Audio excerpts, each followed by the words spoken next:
औज़ुबिल्लाहिमिनश्शैतानिर्रजीम बिस्मिल्लाहिर्रहमानिर्रहीम। शुरू अल्लाह के पाक नाम से जो बड़ा मेहरबान और नहायत रहम करने वाला है। डियर स्टूडेंट्स, मैं डॉक्टर आबिद सुहेल भुट्टा, assistant professor department of computer science, commerce university Lahore campus. बच्चों, ये मैं सारे के सारे लेक्चर्स जो हैं अपने यूट्यूब चैनल पे, जिसका नाम है डॉक्टर आबिद सुहेल के नाम से ही चैनल है, उस पे ऊपर मैं पोस्ट कर रहा हूँ। तो आप लोगों से यही रिक्वेस्ट है, इन एनी केस अगर आपको कोई क्यूरी होती है तो आप नीचे कमेंट्स में लिख सकते हैं। सो मैं उस क्यूरी का आपको आंसर दूंगा इफ़ आई फाइंड कि जी उसका कोई राइट आंसर अवेलेबल है। सेकंड मीन ये है कि जी आप मुझे मेरा फेसबुक पे आबिद सुहेल भुट्टा फेसबुक पे पेज है आबिद सुहेल के नाम से, आप उस पर मुझे फॉलो कर सकते हैं। वहाँ पर मैं लेक्चर्स और उसकी क्यूरी को एंटरटेन करता हूँ। थर्ड जो चैनल है आपके पास, मेरा ईमेल एड्रेस है abid.bhutta@cul.lahore.edu.pk, और आपके अपने कंसर्न टीचर्स भी हैं, आपको हामिद साहब या दूसरे टीचर्स जो भी पढ़ा रहे हैं उनसे भी आप लेक्चर्स के बारे में क्यूरीज कर सकते हैं। So coming to the today lecture, आज के लेक्चर में हम वही जो हमने शुरू किया हुआ है डेटाबेस के लिए जो कंसेप्चुअल स्कीमा डिज़ाइन है उसकी बेसिक्स का आज दूसरा लेक्चर है, और ये टोटल लेक्चर सीरीज़ का 13वां लेक्चर है कोर्स का। सो हम इसको स्टार्ट करते हैं। लास्ट लेक्चर में हम लोगों ने पढ़ा था कि टुडे लेक्चर, आज के लास्ट लेक्चर में हम लोगों ने पढ़ा था कंसेप्चुअल स्कीमा डिज़ाइन, एंटिटीज़ क्या हैं, एट्रीब्यूट्स क्या हैं, उनके रिलेशनशिप क्या है। एंटिटीज़ के बारे में मैंने आपको बताया था कि एंटिटीज़ जो हैं वो आपकी कोई भी फिजिकल ऑब्जेक्ट है, कोई कॉन्सेप्ट है, कोई इवेंट है जिसके अगेंस्ट आप डेटाबेस में रिकॉर्ड कीपिंग करते हैं, और वो रिकॉर्ड कीपिंग क्या होती है, in the form of entity और एंटिटी सेट होती है। और एंटिटी सेट के कैरेक्टरिस्टिक्स होते हैं, वो कैरेक्टरिस्टिक्स एट्रीब्यूट कहलाते हैं। और दो एंटिटीज, तीन एंटिटीज या एक एंटिटीज रिलेशनशिप में एक दूसरे से बाइंडेड होती हैं। तो आज के लेक्चर में हम टाइप्स ऑफ एट्रीब्यूट पढ़ेंगे, टाइप्स ऑफ एंटिटीज, और एंटिटीज वर्सेस एट्रीब्यूट को हम डिस्कस करेंगे। So let us start today lecture. कि सबसे पहले मैं पिछले लेक्चर का आपको रिकॉल करा देता हूँ। रिलेशनशिप क्या है? देखो, रिलेशनशिप वर्क है, वर्ब होता है हमेशा relationship. A student enrolled in a course, a teacher is teaching a course. So verb जो है वो आपका रिलेशनशिप है। सो रिलेशनशिप्स में आपके पास one to one, one to many and many to many इसकी कोऑर्डिनलिटी है। कोऑर्डिनलिटी के बारे में लास्ट लेक्चर में मैंने बताया था कि एग्जिस्टेंस होती है एक एंटिटी सेट के अंदर एक रिकॉर्ड की दूसरे एंटिटी सेट के कितने रिकॉर्ड्स के साथ है, ठीक है। और ये जो एंटिटीज होती हैं ये यूनरी, बाइनरी और टर्नरी रिलेशनशिप में होती हैं। मोस्टली आपको बाइनरी नजर आता है, लेकिन टर्नरी तीन एंटिटीज का रिलेशनशिप वो भी आपको नजर आता है। सो एग्जैक्टली वन के साथ, वन मैनी के साथ, मैनी वन के साथ, मैंने लास्ट लेक्चर में भी बताया था many to one and one to many में कोई डिफरेंस नहीं होता, क्योंकि ये बाई डायरेक्शनल होते हैं, और मैनी टू मैनी।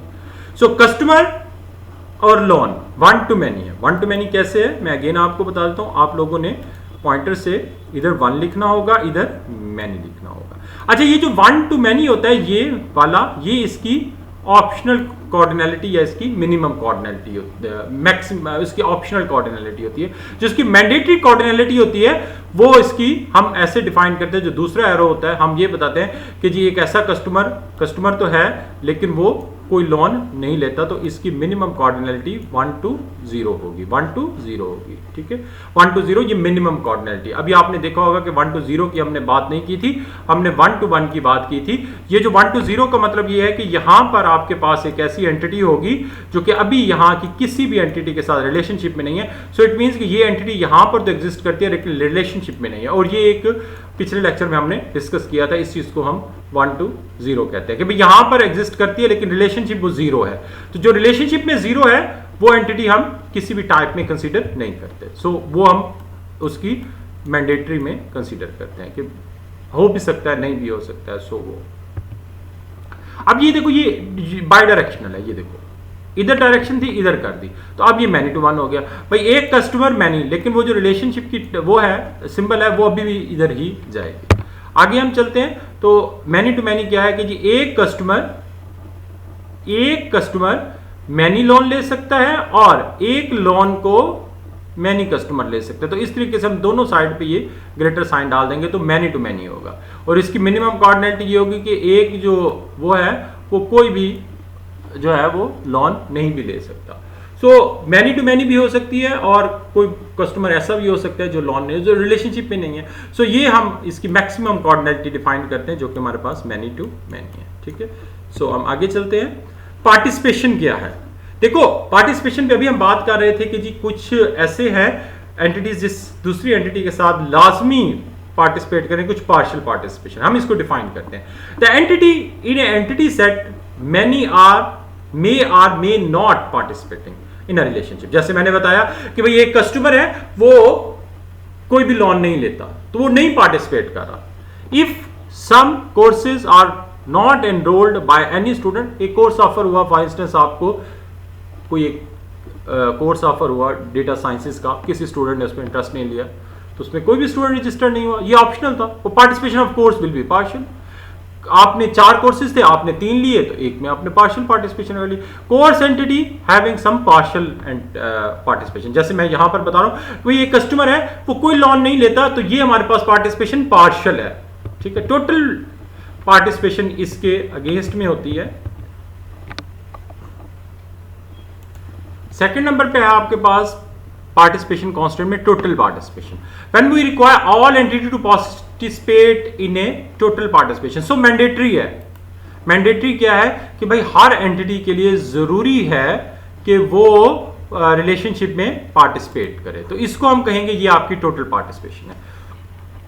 पार्शियल में जरूरी नहीं है, टोटल में जरूरी है। Each entity set must participate in a relationship, हम कहते हैं कि if each student must enrolled in a course, the participation of course will be total। कि एक कोर्स अगर ऑफर हो रहा है 40 स्टूडेंट के लिए तो सबके लिए मस्ट है, वो उसको लें, कोई इसको ड्रॉप नहीं कर सकता। Total participation is shown by double diagram, ये देखिए। तो आपके लिए यहाँ पर मस्ट होगा कि जी वो हम इसको मैंडेटरी कहते हैं कि भाई एक कस्टमर के लिए जरूरी है और एक लोन तो जरूरी लेगा, और बाकी हम कह सकते हैं कि जी मैनी कस्टमर मैनी लोन ले सकते हैं। तो ये इस तरीके से हम डिफाइन करेंगे कि भाई इसकी मिनिमम जो कंडीशन है वो एक पार्टिसिपेशन की है, ठीक है। Each loan have at least 1 customer, और इसीलिए एक लोन के अगेंस्ट भी एक कस्टमर होगा और कस्टमर के अगेंस्ट भी मिनिमम एक लोन जरूरी होना चाहिए, तो इसको हम टोटल पार्टिसिपेशन कहते हैं। सेल्फ रिलेशनशिप मैंने बताया, a person, a student has friends, a student has fellows, ठीक है, और a person has employ works for work, ठीक है।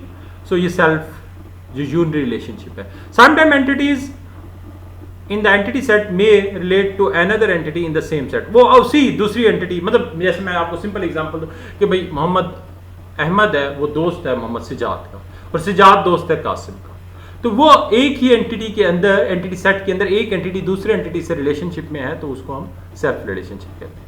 ये एम्प्लॉयज की एग्जांपल को देखते हैं। Employees manages some other employees, label employees, employee में मैनेजर भी होता है, मैनेजर एक रोल पे भी काम कर रहा होता है, खुद भी काम कर रहा होता है और दूसरों को मैनेज भी कर रहा होता है। सो इस वजह से हम ये कह सकते हैं कि ये जो मैनेजर है ये एक सेल्फ रिलेशनशिप में। So more example of self relationship आपके पास है कि पेरेंट, पहले पेरेंट होते हैं, वो किसी का जो है ना वो खुद भी पेरेंट है और आगे बच्चा भी है, उसके बच्चे भी हैं और वो भी किसी का बच्चा है। जो दादा है आपका वो भी आपके अब्बे का अब्बा है, ठीक है। तो मैनेजर जो है वो एम्प्लॉय भी है और मैनेजर भी है, ठीक है। सो हस्बैंड वाइफ और रूट जो है वो इसके सिनोनिम्स। हम अब बात करते हैं कि एट्रीब्यूट्स की टाइप्स कौन कौन सी हैं।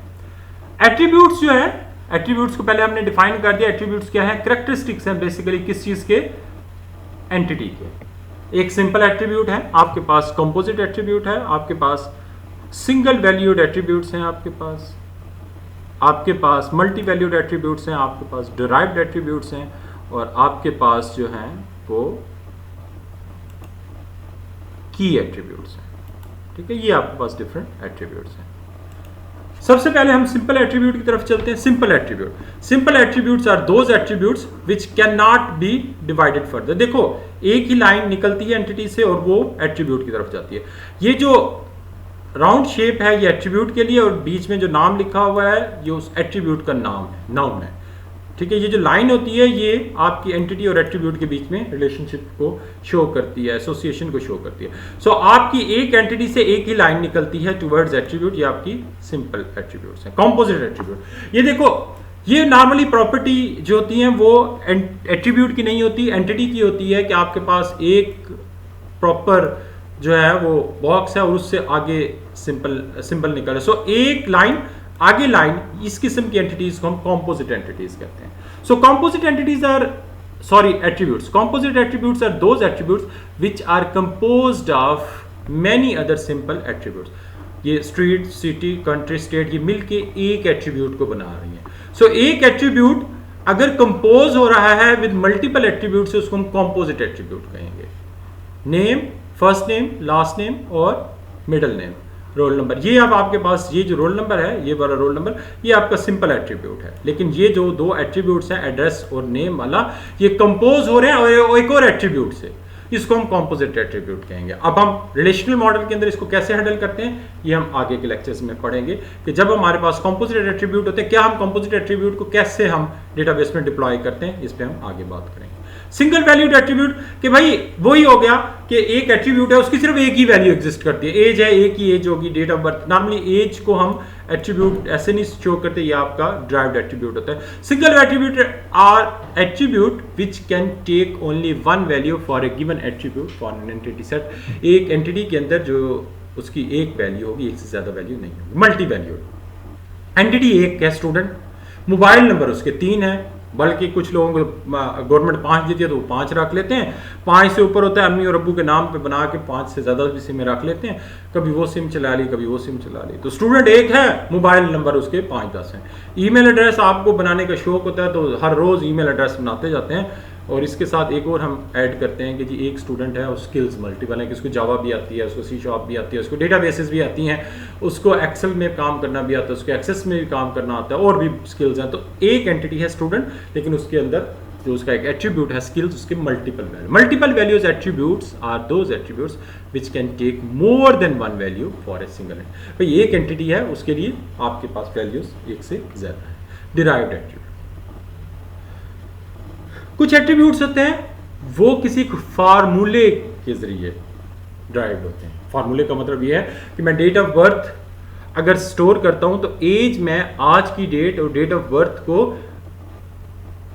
फार्मूले के थ्रू प्लस माइनस करके मैं आपकी एज निकालता हूं, तो ये डिराइव्ड है। ये जो किसी एक फार्मूले से ड्राइव होते हैं, जो अपनी वैल्यू से मीनिंग्स नहीं देते लेकिन एक कंप्यूटेशन से मीनिंग देते हैं, इनको हम डिराइव्ड एट्रीब्यूट कहते हैं। फॉर इंस्टेंस आपके स्टूडेंट के केस में स्टूडेंट का जो सीजीपीए होता है वो एक कैलकुलेटेड और ड्राइव्ड होता है। कैलकुलेटेड और ड्राइव्ड ये दोनों एक ही चीज है। हम डेटाबेसेस के अंदर डिराइव्ड एट्रीब्यूट को स्टोर नहीं करते, हम इस पे बात आगे करेंगे। की एट्रीब्यूट, आइडेंटिफायर मस्ट है। कोई भी entity in a relational data models, in a relation जिसको हम टेबल कहते थे, उसके अंदर विदाउट आइडेंटिफायर एग्जिस्ट नहीं कर सकती, और इसको हम अंडरलाइन करके एक उससे शो करते हैं। हाँ, अगर जो फॉरेन की होती है, फॉरेन की को हम कैसे शो करते हैं, मैं यहाँ पर पेन से पॉइंट कर दूँ। जब अगर कोई फॉरेन की होती है तो फॉरेन की को हम डॉटेड लाइन से, ऐसे डॉटेड लाइन से, ये फॉरेन की होती है और ये प्राइमरी की होती है। जो एक सॉलिड लाइन है वो प्राइमरी की के लिए है, डॉटेड लाइन आपकी किसके लिए है, फॉरेन की के लिए। ये हो गया आपकी एफ के लिए फॉरेन की, और ये हो गया आपका ये वाला, ये हो गया आपका प्राइमरी की के लिए। ठीक हो गया, ये फॉरेन की और आपका प्राइमरी की हो गया। आगे चलते हैं तो हम इसको कंक्लूड करते हैं कि कीज आपके पास 3 कीज थी। एक आपके पास सुपर की होती थी। Super key of an entity set is a set of one और more attribute whose values uniquely determine each entity. और सुपर कीज को हमने कहा था कि इसकी हमें जरूरत नहीं होती, या हमारे पास कोई ऐसा सिंटैक्स नहीं है हम सुपर की को डिफाइन करें। ये सरोगेट की सुपर की नहीं होती, वो भी प्राइमरी की होती है। अ कैंडिडेट की जो आपके पास minimum set of super keys रखती है, जिसको हम यूनिक के वर्ड से शो करते हैं, वो आपकी कैंडिडेट की होती है। और जो यूनिक और नॉट नल होती है वो आपकी प्राइमरी की होती है। इन चीजों पे हमने बात कर ली थी। एंटिटी की टाइप्स, एंटिटीज जो हैं आपके पास दो टाइप्स की होती हैं, एक आपके पास स्ट्रॉन्ग एंटिटी है और दूसरी आपके पास वीक एंटिटी है। ठीक है, एक आपके पास स्ट्रॉन्ग एंटिटी है, दूसरी वीक एंटिटी है। स्ट्रॉन्ग एंटिटी और वीक एंटिटी क्या? स्ट्रॉन्ग एंटिटी भाई हर वो एंटिटी जो वीक नहीं है वो स्ट्रॉन्ग है, सिंपल स्ट्रॉन्ग की डेफिनेशन है। ठीक है, वीक एंटिटी क्या है? A weak entity can be identified uniquely identified होती है only by considering the primary key of another owner entity. अभी हमने पिछली जो एग्जांपल देखी, अगर आपको याद हो ये वाली, तो इसके अंदर अगर आप ये कहेंगे कि लॉन वीक एंटिटी है, लॉन वीक एंटिटी नहीं है, लॉन वीक एंटिटी नहीं है, लॉन का अपनी एक प्राइमरी की है लॉन नंबर। ठीक है, ये आप फर्क देख लें, ये भी स्ट्रॉन्ग एंटिटी है और ये भी स्ट्रॉन्ग एंटिटी। हाँ, दोनों में ये हो सकता है, एक आपके पास जो है वो आपकी टाइप है, ये मैं जब नॉर्मलाइजेशन पढ़ाऊंगा तो उससे पहले मैं आपको टाइप्स पढ़ाऊंगा एंटिटी की, जहां पर मैं बताऊंगा कि ये कंपोनेंट टाइप की है और वो आपकी ट्रांजैक्शनल टाइप की, और किसकी की किस में जाती है, तो ये मैं उधर बताऊंगा। अभी आप ये समझ लें कि कस्टमर और लॉन में लॉन वीक एंटिटी नहीं है। वीक एंटिटी जो है वो एक्सप्लिसिटली हम डिफाइन करते हैं कि वो एग्जिस्ट ही नहीं कर सकती। फॉर इंस्टेंस कि उसके लिए जो प्राइमरी की है वो किसकी यूज होती है? वो आपकी स्ट्रॉन्ग एंटिटी की प्राइमरी की यूज होती है, ऑनर एंटिटी की प्राइमरी की यूज होती है, उसकी अपनी प्राइमरी की नहीं होती, उसको हम वीक एंटिटी कहते हैं। Owner entity set and weak entity set must participates in one to many relationship, और ये रिलेशनशिप वन टू मैनी होता है, वन टू वन नहीं होता। वन ऑनर होता है, मैनी वीक एंटिटीज। ठीक है, एक ऑनर होता है और दूसरी उसकी वीक एंटिटीज होती है। अच्छा, मैं इसको real world example, for instance मैं कॉमसेट्स का एम्प्लॉय हूं, तो कॉमसेट्स क्या करता है, मेरे फैमिलीज को, मेरे जो सिबलिंग्स हैं उनको इंश्योरेंस देता है, हेल्थ इंश्योरेंस देता है। अब हमारा एक हेल्थ इंश्योरेंस का कार्ड बना हुआ होता है, हेल्थ इंश्योरेंस कार्ड के ऊपर जो है, जो मेरे सिबलिंग्स को फैसिलिटी मिलती है हेल्थ की, वो मेरे ऊपर डिपेंडेंट है। जिस दिन मैं कॉमसेट्स को छोड़ के चला जाऊंगा, कॉमसेट से मेरी जो प्राइमरी की है वो डिलीट हो जाएगी, तो मेरे डिपेंडेंट को वो हेल्थ इंश्योरेंस नहीं देंगे। वो क्यों नहीं देंगे? कि हेल्थ इंश्योरेंस की जो एग्जिस्टेंस है वो एम्प्लॉय पे है। सो एम्प्लॉय को कोई भी एक पॉलिसी दी, वो शायद हेल्थ पॉलिसी हो सकती है या कोई और पॉलिसी हो सकती है, और उसके डिपेंडेंट है, डिपेंडेंट उसके सिबलिंग्स है। अब यहां पर जो है आपके पास डिपेंडेंट का नेम जो आ रहा है, ये can not be identified without SSN number of employee. ठीक है, तो ये आपके पास weak entity. Weak entity set must have the total participation in this identifying relationship set, कि उसकी टोटल पार्टिसिपेशन होती है आइडेंटिफाइंग सेट के अंदर। Weak entities have only one partial key dashed underline, तो इसकी एक पार्शियल की है, लेकिन ये जो है डिपेंडेंट होती है इस चीज की, इसकी प्राइमरी की पे। सो इन अ केस के जी वो एंटिटी जो दूसरी एंटिटी पे डिपेंडेंट हो, जैसे ही उसकी वो एंटिटी खत्म हो तो जो उससे एसोसिएटेड एंटिटी है वो भी खत्म हो जाए, इसको हम कहते हैं वीक एंटिटी। अब वीक एंटिटी को हम डीबीएमएस में कैसे शो करते हैं? Weak entity set and identifying relationship set are translated into single table. ठीक है, when owner entity is deleted all its owned and weak entities must be deleted. So आपने क्या किया? आपने दो टेबल बना लिए। एक आपने टेबल बना लिया, ये देखें, ये वाला डिपार्टमेंट पॉलिसी वाला टेबल, ठीक है, और दूसरा टेबल आपने बना लिया ये वाला एम्प्लॉइज वाला। आपने तीसरा टेबल नहीं बनाया, आपने एक टेबल बनाया जिसके अंदर आपने वन टू मैनी का एसोसिएशन था। एक में आपने एम्प्लॉयज़ के नाम रख लिए और दूसरे में आपने उसकी डिपेंडेंट की, और एम्प्लॉय की को आपने वहाँ पर डिपेंडेंट की के साथ कंपोजिट प्राइमरी की बना ली। ये देखिए जिस तरीके से ये है पी नेम और एसएसएन। एसएसएन कहाँ से आ रहा है? आपका एम्प्लॉय टेबल से आ रहा है। एसएसएन आपका आ रहा है इस एम्प्लॉय टेबल से आ रहा है। ठीक है, अब इस एम्प्लॉय टेबल से आपका एसएसएन आ रहा है और ये पी नेम जो है ये वो डिपेंडेंट का नाम है, ये पर्सन नेम है, तो ये दोनों मिलके आपकी कंपोजिट प्राइमरी की है। ये वहां तक बात आपको क्लियर होगी। अब ये एक चीज शो की गई है फॉरेन की, ये रेफरेंसेस ये हो गया। एक और ये वाला ये कॉन्स्टेंट जो है ये एक और लगाया हुआ है, ऑन डिलीट कैस्केडिंग। अच्छा, लास्ट लेक्चर में मैंने ये कहा था कि ये कैस्केडिंग जो है हम प्राइमरी की फॉरेन की रिलेशनशिप पे भी लगा सकते हैं कि जब वो पेरेंट को डिलीट करे तो पहले चाइल्ड के सारे वो डिलीट कर दे। ठीक है, अब ऑन डिलीट कैस्केडिंग का मतलब यह है कि जैसे ही पेरेंट डिलीट होगा, जैसे ही रेफरेंस सीरियल नंबर एसएसएन जो सोशल सिक्योरिटी नंबर है वो डिलीट होगा, उसी वक्त जो उससे रेफर्ड जो जो उससे रेफर्ड एम्प्लॉयज होंगे वो ऑन डिलीट कैस्केडिंग से सारे डिलीट हो जाएंगे। जैसे ही मैं कॉमसेट्स को छोड़ूंगा, मेरे जितने भी डिपेंडेंट का रिकॉर्ड होगा वो भी मेरा वहां से वीक एंटिटी से डिलीट हो जाएगा। ये ऑन डिलीट कैस्केडिंग इसलिए यूज होता है, ऑन डिलीट। ठीक है, ऑन डिलीट कैस्केडिंग का मतलब ये है कि जब पेरेंट डिलीट हो तो चाइल्ड के अंदर जो जो उसके एंटिटीज हैं उन सबको डिलीट कर दिया जाए। ठीक हो गई बात।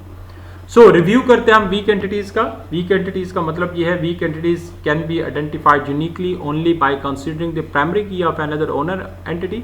Owner entity set and weak entity set must participate into one to many relationship, one owner and many weak entities कि एक एम्प्लॉय है उसके मल्टीपल डिपेंडेंट्स हो सकते हैं। Weak entity set must have total participations in identifying the relationship set if the parent record deleted, all its child record are deleted. So how we maintain this?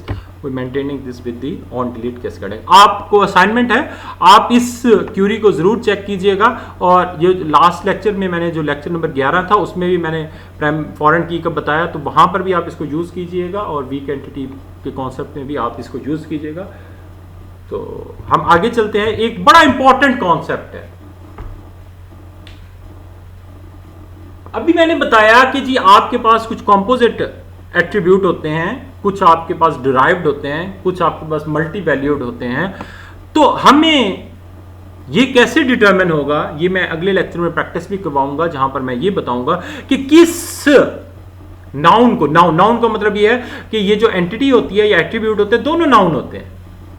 Entity भी noun होती है और attribute भी noun होता है, दोनों ही noun होते हैं। किस नाउन को एज ए एंटिटी यूज होना चाहिए और किस नाउन को एज ए एट्रीब्यूट यूज होना चाहिए, तो इस चीज को हमें डिटरमिन करना होता है। हम जब कॉन्सेप्चुअल मॉडल बना रहे होते हैं तो हमें ये चीज को डिटरमिन करनी है कि भाई इसको हम एंटिटीज के अंदर एट्रीब्यूट रखेंगे और इसको हम एंटिटी के अंदर एट्रीब्यूट रखेंगे। जरा इस चीज को हम डिस्कस करते हैं। Should address be an entity of employees? क्या वो एंटिटी हो या वो एट्रीब्यूट हो? Depends upon how we want to use the address information and the semantic of the data. अब ये सिचुएशंस पे डिपेंडेंट है, ये नहीं है कि हर सिचुएशन में आप इस चीज को इंप्लाई करेंगे, नहीं। लिखा हुआ है कि how we want to use address information. If we have several addresses per employee, अगर हमारे पास एक पर्सन है उसके सेवरल एड्रेसेस हैं, address must be an entity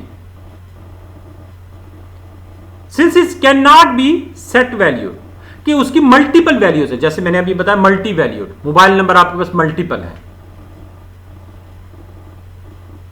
एक मल्टीपल में आपके पास एक लेवल है कि भाई एड्रेसेस 2 से ज्यादा होल्ड नहीं कर सकता, फिर आप उसको एंटिटी नहीं बनाएंगे। जिस तरीके से आपके CNIC नंबर पे लिखा होता है परमानेंट एड्रेस और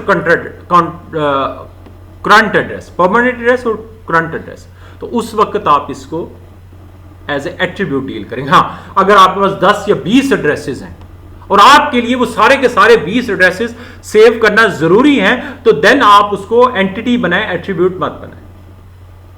दूसरा उसका स्ट्रक्चर, जैसे कि अभी हमने देखा, पहले हो गया मल्टी वैल्यूड हो गया, दूसरा हो गया उसका जो स्ट्रक्चर है वो कॉम्पोजिट है कि स्ट्रीट, सिटी, पोस्टल, कंट्री, ये आपने अलग-अलग सेव करना है। एक तो ये कि आप एक ही स्ट्रिंग बनाएं और उसको पूरा एड्रेस लिख लें। नॉर्मली जब हम एनालिटिक्स के लिए यूज करते हैं डाटा, तो हमें वहां पर सिटी वाइज, स्ट्रीट वाइज, हमें डिस्ट्रिक्ट वाइज हमें उस पर एनालिसिस करना होता है। तो इसीलिए आजकल के जितने भी डेटाबेसेस हैं वो एड्रेस को एक स्ट्रिंग में सेव नहीं करते। एक स्ट्रिंग में सेव करें तो बाद में उनको स्ट्रिंग को क्या करना पड़ता है, डिवाइड करना पड़ता है। तो नॉर्मली आजकल की डेटाबेसेस के अंदर उसको 3, 4, 5 एट्रीब्यूट की फॉर्म में करते हैं। तो स्ट्रक्चर है। अब आपका स्ट्रक्चर ये है कि आप ये कहते हैं कि 5 एट्रीब्यूट में सेव हो, तो 5 एट्रीब्यूट के लिए हम कहते हैं कि यार ऐसा करो कि उसके लिए नया टेबल बना दो। Addresses must be model as an entity, तो आप उसको एज एंटिटी डील करो, नॉट एज एट्रीब्यूट। तो मैंने इस स्लाइड में 2 बातें की कि आपके लिए एक एंटिटी है, उसको किस वक्त एट्रीब्यूट होना चाहिए और किस वक्त एंटिटी होना चाहिए। ठीक है, पहली बात ये है कि जी आप एक एंटिटी के अगेंस्ट जो एक एट्रीब्यूट है उसकी कितनी वैल्यूज रखना चाहते हैं। 2 वैल्यूज रखना चाहते हैं, 3 तो आपको कोई इशू नहीं है, 3 एट्रीब्यूट बना लो, एड्रेस 1, एड्रेस 2, एड्रेस 3। हाँ, अगर आप कहते हो उसके 40 या 50 या उसके 60 वैल्यूज रखना चाहते हैं, फिर आप एक अलहदा एंटिटी बनाएंगे। पहली बात होगी, पहली बात क्या हो गई कि आप अलहदा उसकी एंटिटी बनाएंगे जब उसके अगेंस्ट आप मल्टीपल वैल्यूज रख रहे हैं। ठीक है, दूसरा स्ट्रक्चर उसका ये कि आपको सिटी को, स्ट्रीट को अलग-अलग रखना है, तो फिर आप उसके लिए उसको एंटिटी बनाएंगे, एड्रेस को एंटिटी बनाएंगे। अब एड्रेस एंटिटी भी हो सकता है और एट्रीब्यूट भी हो सकता है। किस वक्त एंटिटी होगा ये हमने डिफाइन कर लिया, और किस वक्त एट्रीब्यूट होगा ये भी हमने डिफाइन कर लिया। अब एक और एग्जांपल से हम इसको कॉन्सेप्ट को समझते हैं कि employee works in a department. अब आपके पास ये ड्यूरेशन है फ्रॉम और टू। आपने क्या किया, आपने कहा कि जी एम्प्लॉय जो है उसकी सिर्फ और सिर्फ हम करंट जो डिपार्टमेंट है जिसमें वो काम कर रहा है, फॉर इंस्टेंस मैं पहले काम करता होता था for instance department of computer science में। कुछ अरसे बाद उन्होंने कहा कि यार आपकी ज़्यादा ज़रूरत है एडमिशन ऑफिस में, तो वो मुझे कहते हैं कि सर आप एडमिशन ऑफिस में शिफ्ट हो जाएं।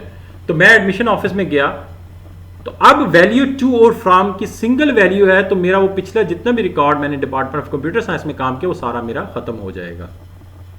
अगर आपके डेटाबेसेस के अंदर यही कंडीशन है कि भाई पिछला सारा रिकॉर्ड खत्म कर दो, तो फिर तो आप इस तरीके से इसको डिफाइन करेंगे। ये देखिए, आप अलहदा से एंटिटी नहीं बनाएंगे, दो एट्रीब्यूट्स आपने टू और फ्रॉम का कर लिया, लेकिन आप कहते हैं कि जी सेवरल वैल्यूज रखनी है कि भाई जिस जिस डिपार्टमेंट में उसने काम किया कब से कब तक का उसकी सारी की सारी इंफॉर्मेशन उसने रखनी है।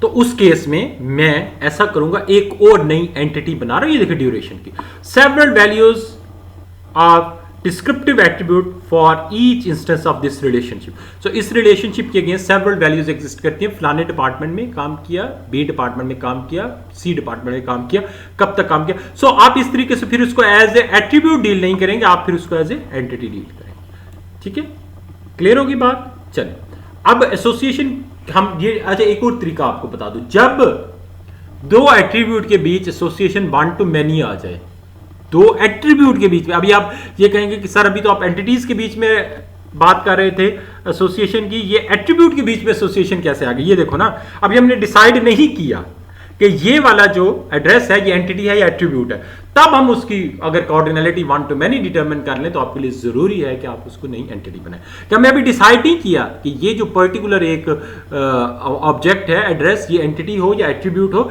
हम उसकी दूसरे एट्रीब्यूट के साथ हम उसकी कोऑर्डिनलिटी अगर वन टू मैनी डिटरमिन या मैनी टू मैनी डिटरमिन कर लेंगे तो फिर हम उसके टेबल्स अलग कर लेंगे। तो ये सिंपल की टू सक्सेस है।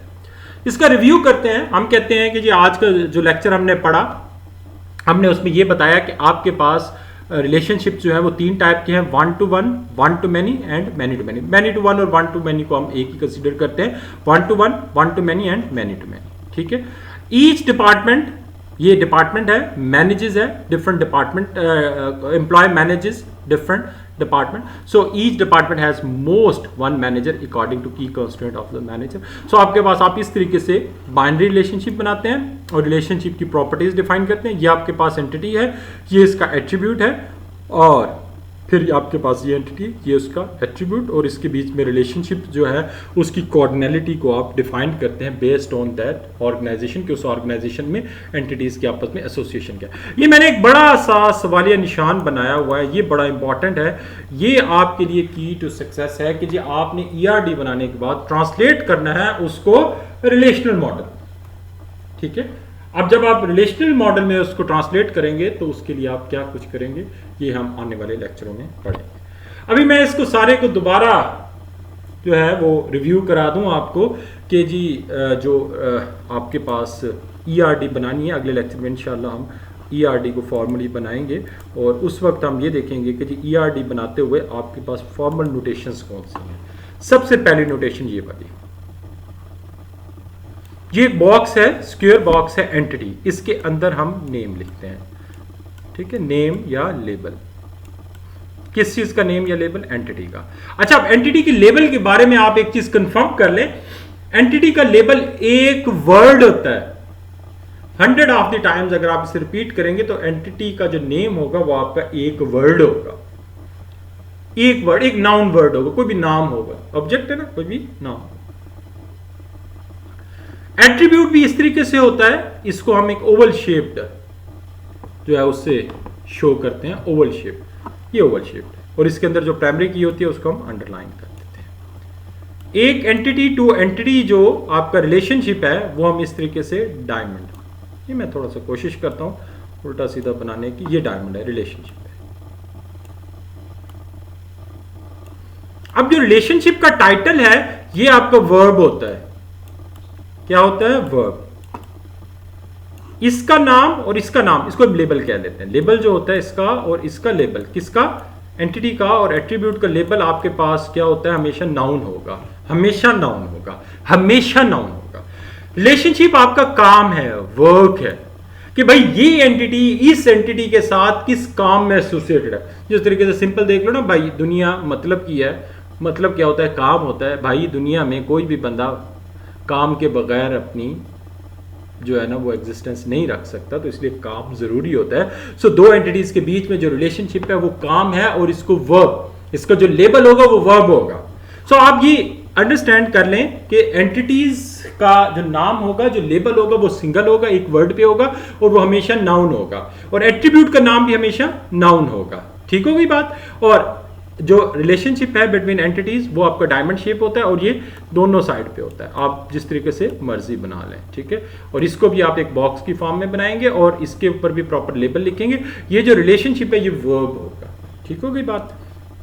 और ये जो आपके पास लाइन है, इस लाइन को हम डायरेक्शनल नहीं कहते, ये बाय डायरेक्शनल होती है। और कोऑर्डिनलिटी के लिए हम जो यूज करते हैं, हमारे पास ये वन के लिए होता है और ये आपके पास मैनी के लिए होता है। ठीक है, आप इस तरीके से वन और मैनी को आप यूं नहीं लिखते होते, आप इसको यूं लिखते हैं टुवर्ड्स एंटिटी। ये आपके पास वन टू मैनी लिखने का और तरीका ये है कि आप इस तरीके से मैनी भी लिख सकते हैं, एम लिख के, और वन भी लिख सकते हैं, दरम्यान में डॉट भी दे सकते हैं। ठीक है, या आप यहाँ पर छोटी ब्रैकेट लिख के उसके अंदर भी वन और मैनी आप इस तरीके से लिख सकते हैं। डिफरेंट टूल्स हैं, माइक्रोसॉफ्ट का विजियो है, ईआरडी के हजारों टूल्स हैं, आप उस टूल पे बना सकते हैं, आप वर्ड पे बना सकते हैं, आप विजियो में, आप ईआर डायग्राम्स में, कोई भी टूल्स हैं, हजारों टूल्स अवेलेबल हैं, आप टूल्स में बना सकते हैं। और हर टूल के अंदर नोटेशन तकरीबन यही होंगी, थोड़ा सा ये जो आपके पास ये है ना, ये इसका थोड़ा सा डिफरेंस होगा कोऑर्डिनलिटी का। और रिलेशनशिप की भी प्रॉपर्टीज़ होती हैं, रिलेशनशिप के साथ भी एट्रीब्यूट अटैच होते हैं। ठीक है, और हम इनको भी रिलेशनशिप के साथ, एंटिटीज भी अटैच होती है रिलेशनशिप के साथ, एट्रीब्यूट भी अटैच होते हैं। ये तीन आपके पास नोटेशन क्लियर हो गई। तीन नोटेशंस के बारे में मैंने आपको बताया। सबसे पहले एंटिटी है, इसका नाम जो होगा वो क्या होगा, आपके पास नाउन होगा, और ये दूसरी एंटिटी के साथ रिलेशनशिप डायमंड की फॉर्म में होगा, जो कि डायमंड वर्ब होगा। एट्रीब्यूट का नाम नाउन होगा और इसका लेबल भी नाउन ही होगा, और इसमें अगर कोई प्राइमरी की है तो अंडरलाइन करेंगे, अगर कोई फॉरेन की है तो हम इस तरीके से डॉटेड उसको अंडरलाइन करेंगे। सो एक एट्रीब्यूट दूसरे एट्रीब्यूट से रिलेशनशिप में नहीं हो सकता। अगर एक एट्रीब्यूट से आगे कोई एट्रीब्यूट निकल रहा है तो वो सिंपल एट्रीब्यूट नहीं है, वो आपका कंपोजिट एट्रीब्यूट है, जो आज के लेक्चर में हमने पढ़ा। और अगर एक आपके पास वीक एंटिटी है तो वीक एंटिटी को हम इस तरीके से डबल स्क्वायर बॉक्स से शो करते हैं, और मल्टी वैल्यूड एट्रीब्यूट को हम डबल उससे शो करते हैं, डबल लाइन से। और इस तरीके से आपके पास अगर वीक रिलेशनशिप है उसको भी आप डबल लाइन से शो करते हैं। सो अगर आज के लेक्चर में सारा आपके सामने समराइज करूं तो आज के लेक्चर में हम लोगों ने बड़ी इंपॉर्टेंट चीजें पढ़ी। हमारे पास जो ईआरडी के कॉन्सेप्ट से हमने उन्हें दोबारा रिवाइज किया। ईआरडी के अब आपने कॉन्सेप्ट अगले लेक्चर में इंशाल्लाह हम एक फॉर्मल ईआरडी डिजाइन करेंगे, उसकी टेक्सचुअल डिस्क्रिप्शन देखेंगे, उसके अंदर ये चीजें देखेंगे कि जी एंटिटीज कैसे डिटरमिन करते हैं, एट्रीब्यूट्स कैसे डिटरमिन करते हैं, और एंटिटी के बीच में रिलेशनशिप, उनकी कोऑर्डिनलिटी हम कैसे डिटरमिन करते हैं, ये हम अगले लेक्चर में पढ़ेंगे। आज के लेक्चर में हमने पढ़ा एंटिटीज क्या है, एट्रीब्यूट्स क्या है, उसके रिलेशनशिप क्या है, एंटिटीज की टाइप्स क्या है, एट्रीब्यूट्स की टाइप्स क्या है, ठीक है, और नोटेशंस क्या है। ये जो आखिरी स्लाइड मैंने आपसे डिस्कस की, ये काफी इंपॉर्टेंट है आपके लिए। इंशाल्लाह हम अगले लेक्चर में जहां पर हम how to design an ERD पे बात करेंगे, वहां पर हम लोग देखेंगे कि जी आप इस नोटेशंस को किस तरीके से राइट वे में यूज करते हैं, और हम एक एग्जांपल से एंटिटी रिलेशनशिप डायग्राम भी बनाएंगे। तो तब तक के लिए मैं आपसे इजाजत चाहता हूं। मेरी एक दरखास्त है आप लोगों से, आप लोग लेक्चर को बिल्कुल नहीं सुन रहे हो, लेक्चर को सुने, आपको फायदा होगा इससे और आपके कॉन्सेप्ट स्ट्रांग होंगे। बड़ी मेहनत से ये लेक्चर तैयार होते हैं, बड़े इसमें स्टेप्स इवॉल्व हैं। आप लोगों को भी आइडिया है कि क्लास में हमारी प्रैक्टिस हुई है, ऑनलाइन पढ़ाने की प्रैक्टिस नहीं है, तो ये पहला एक्सपीरियंस है। क्लास में पढ़ाना आपसे इंटरेक्शन में और होता है, तो यहाँ पर काफ़ी मेहनत होती है, तो ये आप लोगों के लिए तैयार किए जाते हैं। तो इसीलिए रिक्वेस्ट यही है कि आप डियर स्टूडेंट्स इनको गौर से सुने, और इनके बारे में जो भी क्वेश्चन और क्यूरीज हैं, आपको मैंने 3 मीन्स बताए, आप उन 3 मीन्स में किसी भी मीन पे आप मेरे से कांटेक्ट कर सकते हैं। तो तब तक के लिए मैं इजाज़त चाहता हूँ। इंशाल्लाह अगले लेक्चर में आप लोगों से मुलाकात होगी, जहाँ पर हम फॉर्मली ईआरडी को डिज़ाइन करेंगे। तब तक के लिए इजाज़त, अल्लाह पाक आपको अपने हिफ्ज़ व मानत में रखे। खुदा हाफिज़ and thank you very much.